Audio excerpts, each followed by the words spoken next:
Hej, jeg hedder Henrik Høgh, og i dag er jeg jo her i Folketinget, som I kan se. Jeg kunne utrolig godt tænke mig at blive jeres fuldtidsansatte borgmester. I kan jo se herinde, har jeg bevæget mig meget. Jeg har rigtig mange gode kontakter, som jeg meget gerne vil udnytte et par gange om måneden til at sørge for, at vi får truffet også de bedste mulige beslutninger for vores Lolland. Ja, så er vi jo her på Lolland. Det er her, jeg har levet det meste af mit liv. Jeg startede egentlig med at være landmand, bygge en gård op.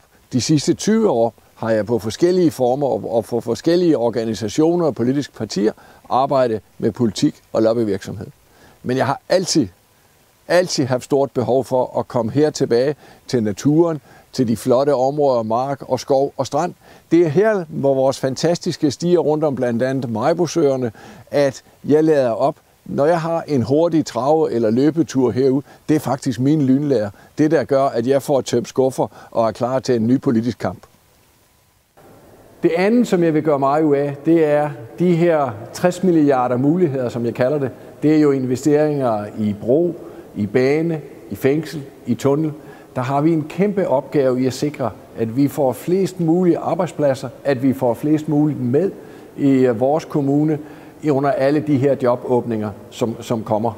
Her vil jeg bruge mit gode netværk til dels Femern Bælt AS, dem der er med til at udstede alle entrepriserne, og dels mit gode netværk til mange entreprenører for at sikre, at vi på Lolland får allermest ud af de mange jobåbninger, der kommer. En af de opgaver, jeg som borgmester vil starte med 2. januar, det er den store opgave, vi har at få langt flere med her i vores kommune. Vi har alt for mange i kommunen, der står uden for et arbejds- eller uddannelsesfællesskab. Og jeg synes, vi skal gøre alt for at finde de stillinger, så vi får dem hjulpet og får dem båret ind i erhvervslivet.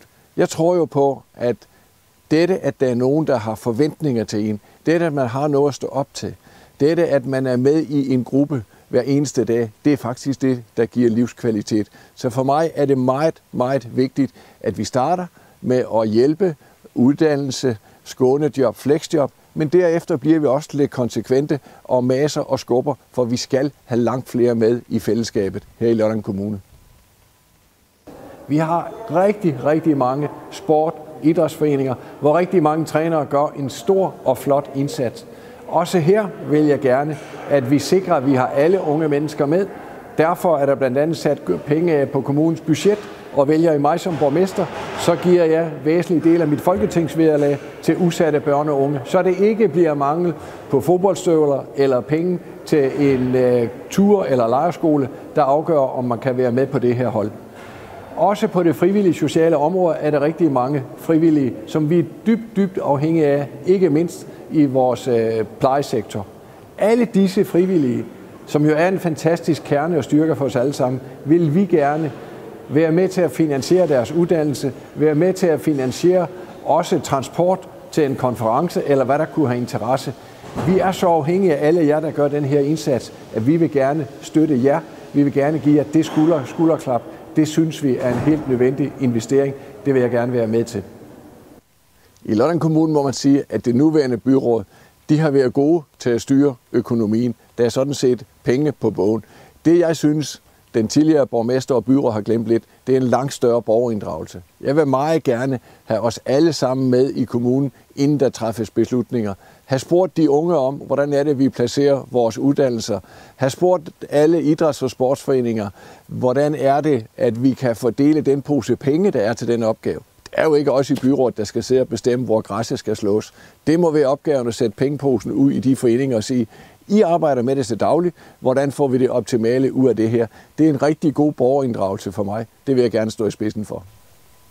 Så husk nu, den 19. november, er du ung? Er du gammel? Har du lyst til at være aktiv? Kunne du rigtig godt tænke dig et job? Så er det vigtigt at stemme personligt. Stem på Henrik Høgh. Sammen sætter vi Lolland i centrum.